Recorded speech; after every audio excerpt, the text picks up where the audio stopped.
Hola amigos, ¿qué tal? Les habla su amigo el Dr. Elmer Luna, bienvenidos a mi canal de YouTube y bienvenidos a un nuevo video en esta sección de histología humana. El día de hoy voy a empezar con un grupo de videos relacionados a un tejido muy especial que tiene una función muy particular que la vamos a ver a continuación y me estoy refiriendo al tejido muscular. Este tejido, por ser de amplia explicación, voy a ser bastante gráfico en la presentación, pero también voy a dividirlo en 4 secciones. En esta primera sección vamos a hablar sobre las generalidades del tejido muscular y la composición del músculo estriado esquelético. En el segundo video vamos a ver ya el mecanismo de la contracción muscular, así como la placa motora y el uso neuromuscular.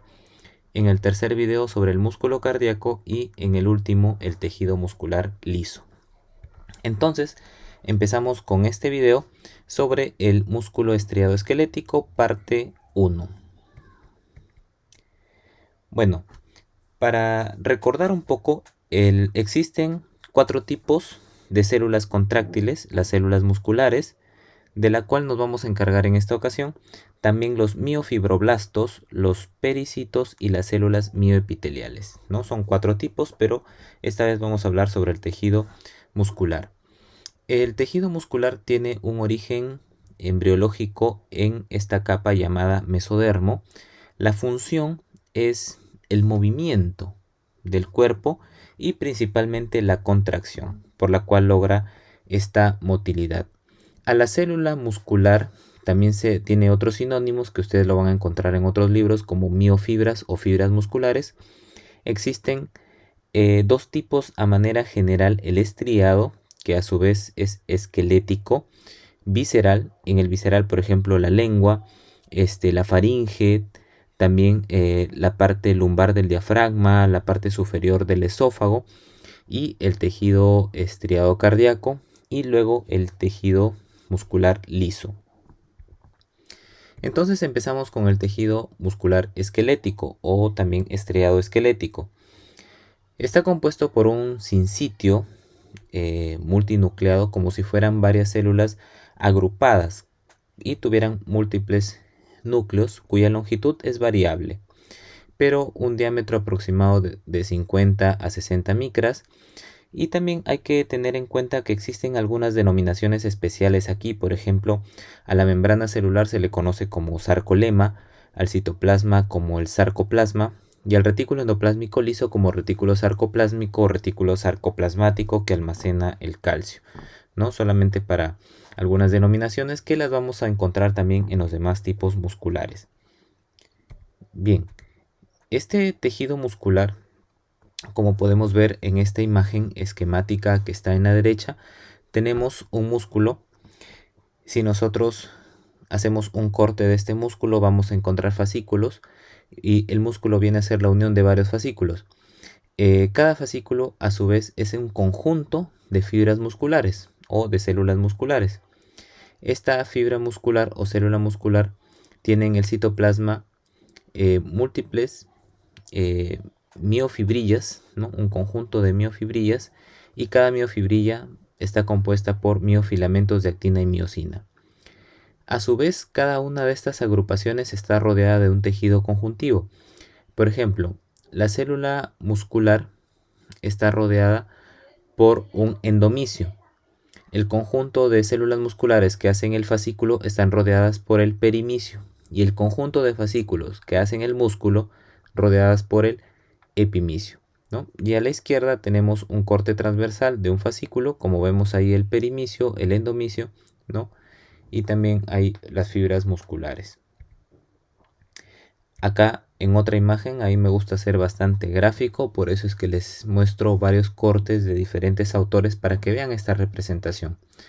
A la derecha pequeño tenemos un músculo, una pequeña sección, tenemos el conjunto de fascículos que corresponden al músculo. Luego cada fascículo tiene la unión de varias fibras musculares, cada fibra muscular un conjunto de miofibrillas y a su vez de miofilamentos, ¿no? Rodeadas cada una respectivamente de endomisio, perimisio y epimisio.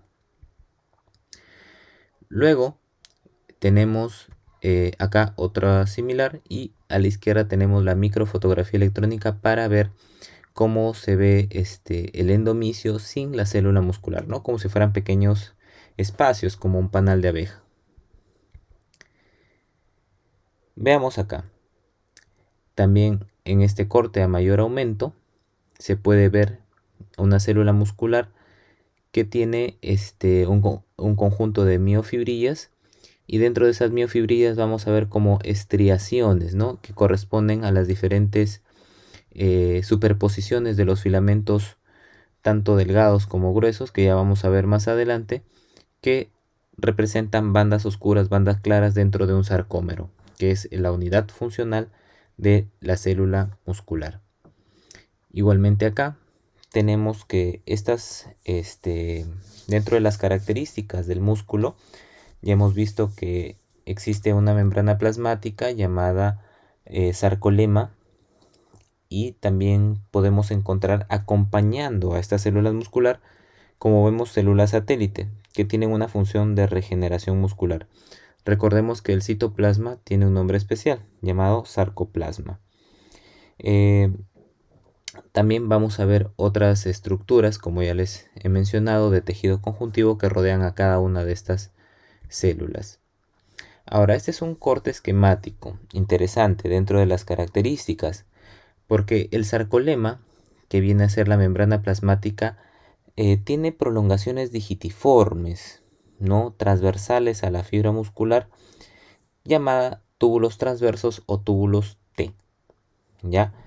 Estos se asocian a dos estructuras que ustedes la ven acá de color amarillo, que no es otra cosa que una modificación del retículo endoplásmico liso llamado retículo sarcoplásmico, cuya función principal es almacenar calcio. El calcio ya vamos a ver en la contracción que es importantísimo para iniciar la contracción, que se une a la troponina C, da el cambio de configuración, expone el sitio de actina a la miosina y se da la contracción, ¿no? Eso lo vamos a ver más adelante.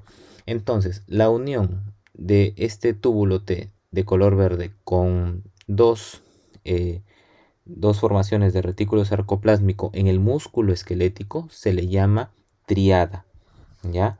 Ahora, ¿dónde se van a ubicar? Entre la banda A y la banda I. Ya también lo vamos a ver con un poco más de detalle. Estas miofibrillas que nosotros también vemos ocupan el 80% del sarcoplasma. Tienen más o menos un diámetro de 1 a 2 micras, que están rodeados por mitocondrias. A estas mitocondrias en algunos libros van a encontrar que les llaman sarcosomas. Existen cada una de estas miofibrillas compuestas por filamentos tanto delgados como gruesos llamados de actina y miosina respectivamente. Aquí tenemos un corte esquemático, este músculo, ¿cierto? Fascículo, miofibra, célula muscular, miofibra, y vemos allí estas unidades funcionales llamadas sarcómero. Ahora, estas miofibrillas vienen a ser la repetición de unidades de sarcómero. A la miofibrilla también se le conoce como la subunidad estructural y funcional de la fibra muscular. Y el sarcómero es la unidad contráctil básica del músculo estriado. Este sarcómero, como ven, se ubica entre dos líneas Z. Y esta línea Z viene a ser como un andamiaje sarcomérico transversal, ¿no? Este sarcómero tiene una distancia más o menos en un músculo relajado de 2 a 3 micras aproximadamente, pero en una contracción intensa puede llegar hasta 1 micra, ¿no? Y en una relajación máxima hasta 4, ¿no? Como un límite. Acá una microfotografía electrónica para ver estos sarcómeros, ¿no? Los discos Z donde se ubican el sarcoplasma, pequeñas cantidades de sarcoplasma, ya que les dije que la miofibrilla representa el 80% de todo el citoplasma, ¿no? O sarcoplasma de la fibra muscular. Otro corte de microfotografía electrónica muy bonito, donde podemos ver allí el sarcómero, la línea Z, que es el anclaje, luego la banda A, que es la banda oscura, la banda I, que es una banda clara, ¿no? La banda H, que está en medio, y una línea M que va en medio de la banda H. Igualmente acá, Lo tenemos nuevamente, el disco Z o línea Z, la banda clara I, la banda oscura A, la banda H y la línea M en medio, ¿cierto? Y al costado una representación esquemática.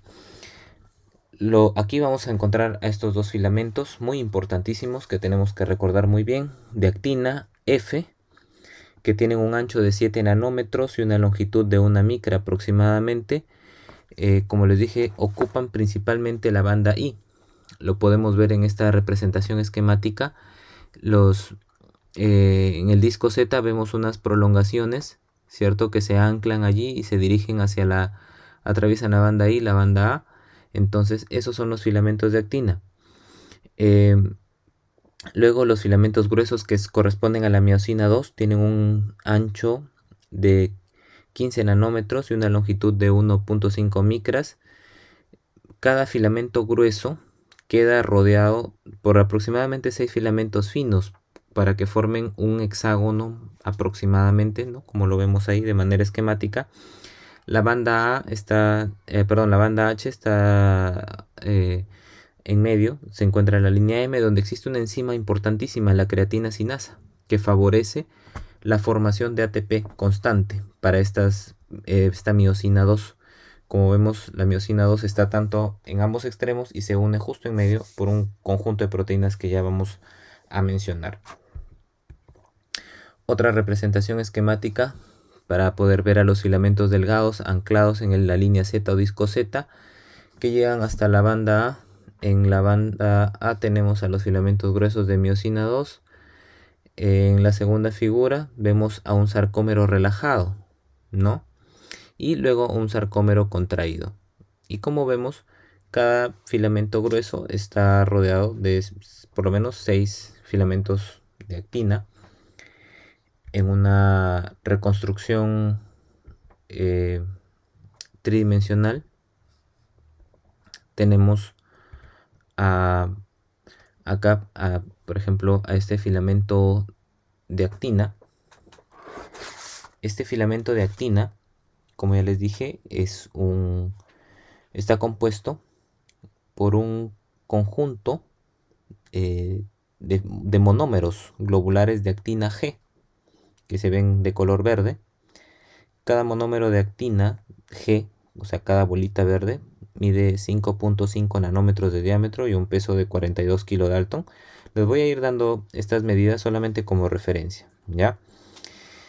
Se forman cada una detrás de otra formando dos cadenas, por eso es bicatenario enrollado, se enrolla. Y luego se van a anclar hacia el disco Z por medio de otra proteína llamada la alfa-actinina, que es una proteína de 190 kilodaltons aproximadamente, ¿no? Luego, como vemos allí, existe un complejo asociado, que primero es una tropomiosina, que es una molécula de 40 nanómetros de longitud y 64 kilodaltons, que son dos polipéptidos en forma de hélice alfa, es decir, que van rodeando a los filamentos o a la proteína de actina, que justamente se van a ubicar en estos surcos, ¿no? Donde dejan estas hebras de actina F. Cada filamento de tropomiosina tiene una extensión de 7 monómeros de actina y se une al complejo de la troponina, que lo tenemos allí. Esta troponina tiene 3 subunidades: la troponina T de 30 kilodaltons, que se une a la tropomiosina, la troponina I de 30 kilodaltons también, que inhibe la unión de la actina y la miosina, y la proteína C de 18 kilodaltons, que se une a los iones de calcio y está presente solo en el músculo estriado.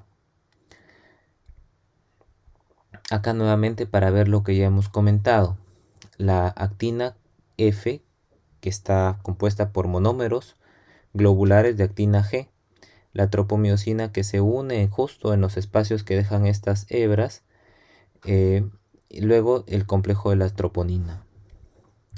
Luego tenemos a la miosina 2, que es una proteína muy pesada de 510 kilodaltons, mide 20 nanómetros de longitud, 2 a 3 nanómetros de diámetro.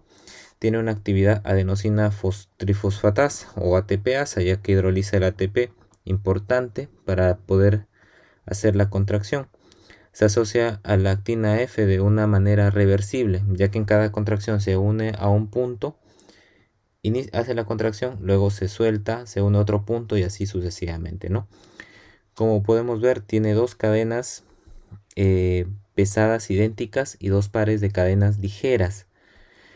Las cadenas ligeras corresponden a una cadena ligera esencial de 18 kilodaltons y a una cadena ligera reguladora de 2 kilodaltons. ¿Ya? O sea, estas cadenas son importantes también para poder regular de cierto modo la contracción.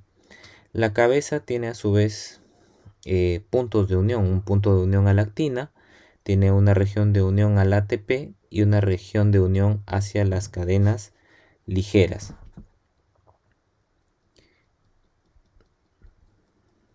Nuevamente acá una imagen para poder comprender mejor.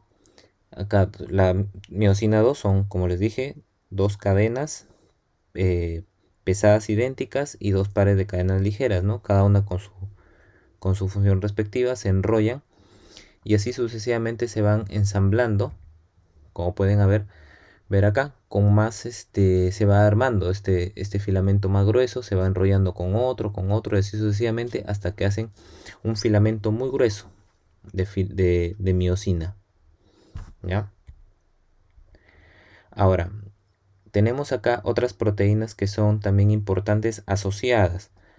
Por ejemplo, tenemos a las nebulina, una proteína de 600 kilodaltons, que es un molde para determinar la longitud de los filamentos de actina y se inserta en el disco Z. En este caso, la nebulina sería esta que vemos de forma enrollada de color azul, justo al costado de la proteína de la proteína actina F. Luego tenemos a la titina, que es una proteína también de 2500 kilodaltons, que se asocia a los filamentos de miosina, también se inserta en el disco Z y mantiene la posición de los filamentos de miosina. La vemos acá de un color más magenta o de un color rojizo. ¿Ya? Existen también otras proteínas que las voy a poner acá. Nuevamente recordamos, tenemos a la nebulina asociada al filamento de actina, ¿cierto?